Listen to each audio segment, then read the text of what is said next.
So অত্যন্ত শক্তিশালী এই মোবাইলটির নাম হলো Doogee Smini। এই মোবাইলটির ডিসপ্লে সাইজ হলো 4.5 ইঞ্চি সাইজের। তার পাশাপাশি মোবাইলটিতে মিডিয়াটেক হেলিও G99 প্রসেসর রয়েছে এবং রিয়ার প্যানেলে 50 মেগাপিক্সেলের ডুয়েল ক্যামেরা সেটআপ রয়েছে। যাই হোক, ওয়াটারপ্রুফ, কম্প্যাক্ট, শক্তিশালী এই রাগেড ফোনটি ইউজ করতে যে আমাদের ইউজার এক্সপিরিয়েন্স কেমন ছিল, অর্থাৎ ফোনটা তো শক্তিশালী, এটা মোটামুটি আমরা সবাই বুঝতেছি যেহেতু রাগেড ফোন, বাট এটা ক্যামেরা পারফরমেন্স বলেন, গেমিং পারফরমেন্স বলেন, normal day to day use করে কেমন লেগেছে, তার পাশাপাশি ফোনটা আপনাদের নেওয়া উচিত হবে কিনা, তার সবকিছু নিয়ে আজকের ভিডিওতে আলোচনা করবো। সো চলুন তাহলে দেরি না করে শুরু করা যাক। মোবাইলটি বক্স কন্টেন্টে রয়েছে ইউজার ম্যানুয়ালস, এক্সট্রা একটি screen protector, type C USB charging cable, 18 ওয়াটের চার্জার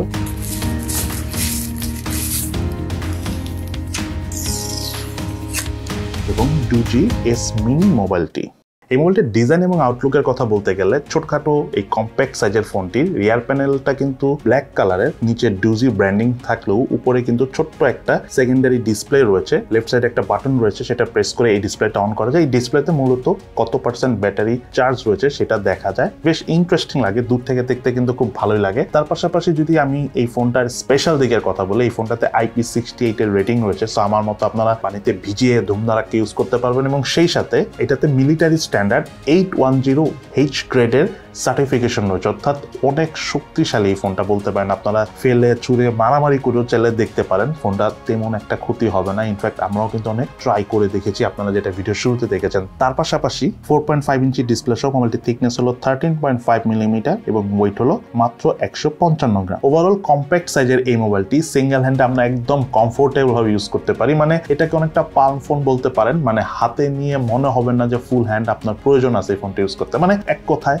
বেশ কমফোর্টেবল। আর এই ফোনটা যদি বাটন এবং পোর্টসের কথা বলতে চাই, রাইট সাইডে রয়েছে ভলিউম রকার এবং পাওয়ার বাটন, এবং এই পাওয়ার বাটনটি সাইড মাউন্টেড ফিঙ্গারপ্রিন্ট স্ক্যানার হিসেবে কাজ করে। মোবাইলটির লেফট সাইডে একটা বাটন রয়েছে, সেই বাটনটা ক্লিক করলে ব্যাক প্যানেলে যে ডিসপ্লেটা রয়েছে সেটা অন হয়। তার পাশাপাশি লেফট সাইডে সিম কার্ড ট্রে রয়েছে, যাতে দুটো সিম কার্ড ইউজ করতে পারবেন অথবা একটা সিম কার্ড একটা মেমোরি কার্ড ইউজ করতে পারবেন। মোবাইলটার উপর অংশ কিছু নেই, মোবাইলটার নিচের অংশে একটা আবৃত করা জায়গা রয়েছে, অর্থাৎ ঢেকে দেওয়া রয়েছে। এটা যদি আপনারা ওপেন করেন তাহলে টাইপ সি চার্জিং পোর্ট রয়েছে, যেখান দিয়ে আপনারা ফোনটি চার্জ করতে পারবেন। দেন এই ফোনটা যদি আমি সেন্সরসের কথা বলি, টোটাল 18টা সেন্সরস রয়েছে এই ফোনটিতে, এবং তার পাশাপাশি মোবাইলটাতে রয়েছিল 4G support, wifi 2.4 GHz 5 GHz দুটোই সাপোর্ট করে, এবং এই ফোনটাতে কিন্তু অ্যান্ড্রয়েড 13 ভার্সন রয়েছে। সেই সাথে এই ফোনটার মাল্টিটাস্কিং পারফরমেন্সের কথা বলতে গেলে আমরা একদম স্মুথলি ইউজ করতে পেরেছি, কোনো ধরনের কোনো প্রবলেম ফেস করিনি, কল টল দিয়েছি, কোনো সমস্যা নেই। তবে একটা বিষয় হলো, যখন ব্যাকগ্রাউন্ডে অনেকগুলো অ্যাপস একসাথে রান করা থাকে, সোয়াপ করে করে আমরা খুব একটা প্রবলেম ফেস করিনি, বাট মাঝে মাঝে আমার কাছে একটু টাচ ডিলে মনে হয়েছে, বাট সেটা খুব মেজর বিষয় না। অনেক বেশি ইউজ করলে তখন এই জিনিসটা হয়, নর্মালি আমরা এই প্রবলেমটা একেবারেই ফেস করিনি। দেন এই ফোনটার ডিসপ্লের কথা বলতে গেলে, ফোনটাতে রয়েছিল 4.5 ইঞ্চি সাইজের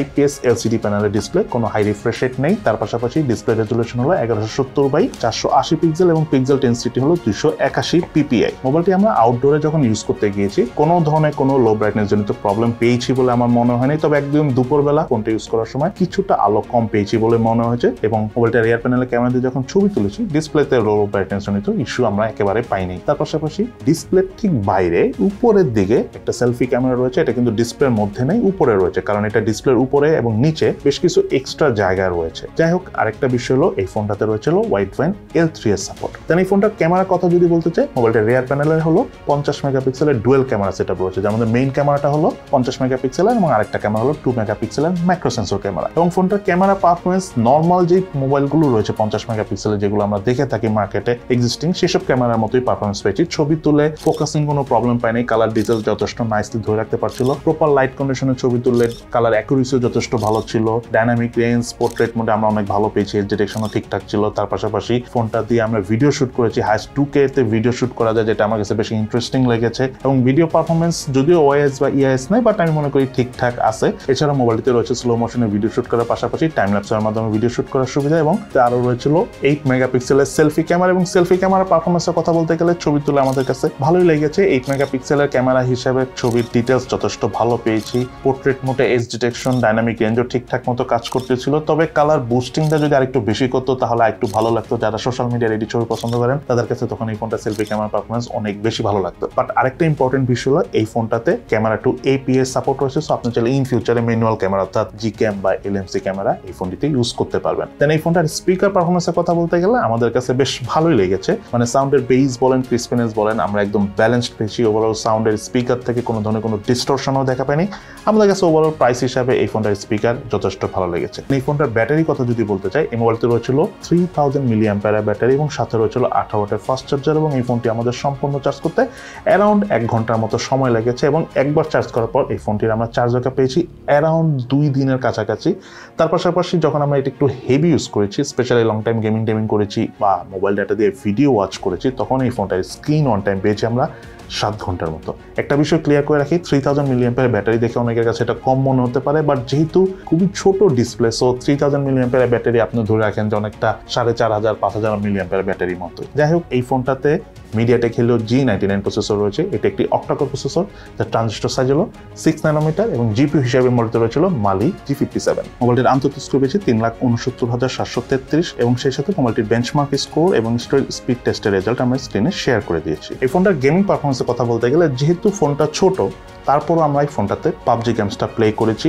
গেমিং করতে একটু কষ্ট হয়, কারণ ছোট, যেটা বললাম, আমার হাত তো একটু বড় সাইজের, সো হাত আঙুল নিয়ে একটু প্রবলেম হয়। বাট গেমিং পারফরমেন্স স্মুথ, মানে কোনো ধরনের কোনো ল্যাগিং এর দেখা পাইনি। এটা ট্রু যে লং টাইম গেম প্লেতে যেহেতু পাবজি গেমস আর MediaTek Helio G99 processor, so extreme performance না পেলেও মোটামুটি যতক্ষণ খেলেছি আমাদের ভালো লেগেছে। তার পাশাপাশি ফোনটাতে আমরা অ্যাশফোনাইন গেমসটা খেলেছি, সেটার গেমিং পারফরমেন্স আমাদের কাছে খুব ভালো লেগেছে। কালার অ্যাকুরেসি অনেক ভালো পেয়েছি, আপনাদের কাছেও ভালো লাগবে অ্যাশফোনাইন গেমসটি এই ফোনে খেলে। তার পাশাপাশি ফোনটাতে আমরা ফুটবল গেমসটা খেলেছি, যেটা আমাদের কাছে খুবই ভালো লেগেছে। আপনারা যারা ফুটবল লাভার রয়েছেন তাদের কাছে এই ফোনে ফুটবল খেলে ভালো লাগবে। বাট একটা কথা বলি, যে গেমগুলো আমরা খেলেছি বা যেগুলো নিয়ে আমরা এখন কথা বললাম, প্রত্যেকটা গেমসের জন্য ডিসপ্লে ইম্পর্টেন্ট, হাতের ফিঙ্গার ইউজ করা অনেক ইম্পর্টেন্ট। যেহেতু ফোনটা ছোট, সো আলটিমেটলি হতে পারে আপনারা গেমিং করে অনেক বেশি মজা পাবেন না যদি আপনার হাত অনেক ছোট সাইজের না হয়ে থাকে। যাই হোক, এই ফোনটার যদি আমি এখন প্রাইসের কথা বলি, এই ফোনটা হলো 8GB র্যাম 256GB স্টোরেজ ভেরিয়েন্টে, যার র্যামের টাইপ LPDDR4X এবং স্টোরেজ টাইপ হলো UFS 2.2।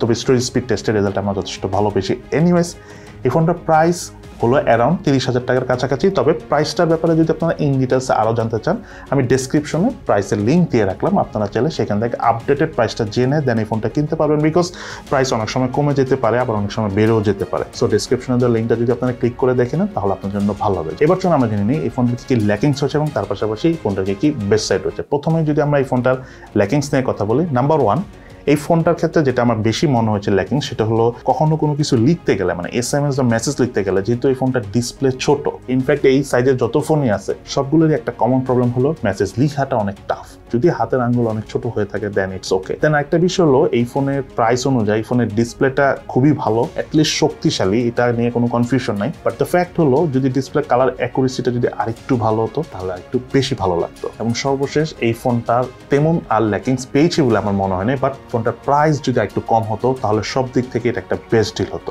বাট স্টিল এই ফোনটা বেশ কিছু ভালো দিক রয়েছে। তার মধ্যে নাম্বার 1 হলো, এই ফোনটা বেশ পোক্ত এবং ট্রাস্ট মি অনেক টেকসই একটা ফোন, মারামারিও করতে পারবেন, বাট সেটা আপনারা করেন না। বাট এই ফোনটাতে IP68 এর রেটিং রয়েছে, সো আপনারা ওয়াটার প্রুফ, সুইমিং করতে পারবেন, পানিতে ভিজাতে পারবেন। বাট তার থেকেও বড় কথা হলো, এই ফোনটাতে মিলিটারি স্ট্যান্ডার্ড 810H গ্রেডের সার্টিফিকেশন রয়েছে, সো অনেকই শক্তিশালী, যেটা আমি একটু আগে বললাম মারামারি করতে পারবেন, বাট আবারও বলছি এটা করেন না। দেন যাই হোক, এই ফোনটার UI অনেক স্মুথ, আমার UI নিয়ে কোনো কমপ্লেইন নাই, বাট একটু স্পিড হলে একটু বেশি ভালো লাগতো। গেমিং পারফরমেন্সও খুবই ভালো লেগেছে, যদিও এই ফোনটা দিয়ে আপনারা গেমিং করতে পারবেন কিনা আমি জানি না, বিকজ এটা অনেকই ছোট সাইজের ডিসপ্লে, বাট যাদের হাত ছোট তারা চাইলে গেমিং করতে পারেন, মজা পাবেন। এবং ক্যামেরার পারফরমেন্সও আমার কাছে ভালো লেগেছে, ব্যাকগ্রাউন্ড প্রসেসিং সিস্টেমও যথেষ্ট ভালো, মিডিয়াটেক হিলিও G99 থাকার কারণে ওভারঅল নাইস প্রসেসিং করতেছিল। গেমিং পারফরমেন্স আমরা ভালো পেয়েছি। ক্যামেরা দিয়ে তোলা ছবিগুলো স্যাম্পল একটু আগে আমরা ভিডিওতে শেয়ার করছি, সেখান থেকে দেখে নিতে পারেন। এবং তার পাশাপাশি ফোনটার স্পিকার পারফরমেন্স ভালো লেগেছে। তার পাশাপাশি মোবাইলটা দিয়ে ইন্টারনেট ইউজ করতে যাও আমরা কোনো ধরনের কোনো ইন্টারনেটের স্পিড কম বা ইন্টারনেট ছেড়ে দিচ্ছে